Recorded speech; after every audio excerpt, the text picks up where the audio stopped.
Item number 5, Mr. Russ Raycott. Thank you, Mayor.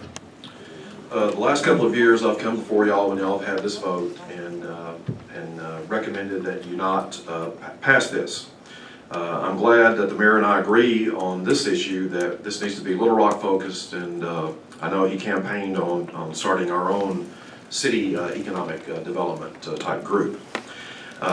I want to echo Director Richardson's concerns in that this is a regional chamber of commerce, and last year, because we pushed it, Mr. Cheshire provided some transparency and showed how some of that money was spent, but he didn't show what other cities kick in. I believe North Little Rock has their own chamber, so I don't know how much they kick into the Little Rock Regional.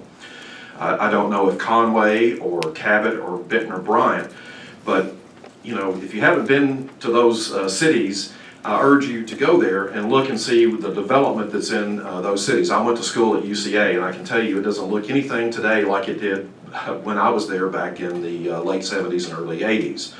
And when Mr. Cheshire was here, he talked about how they developed this whole region, you know, and you know, they take tax dollars from us. They take residents from us. We've got 80% of our white police officers that refuse to live in the town. We've got 70% of all police officers that don't live here.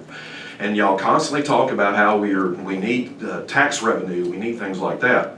Well, you know, there's nothing wrong with having some economic development, but like you said, Mayor, it needs to be targeted here. We need a Little Rock Chamber of Commerce.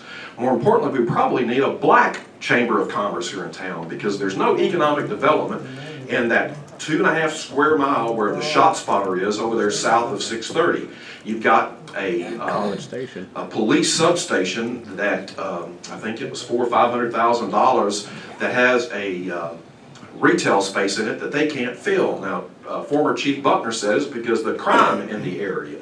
You know, we've got I think $400,000 for a parking lot that's over there that was given to a church. And there's no one in that parking lot. In fact, I went by there Sunday, and the church wasn't even using the parking lot. They were parking on the street.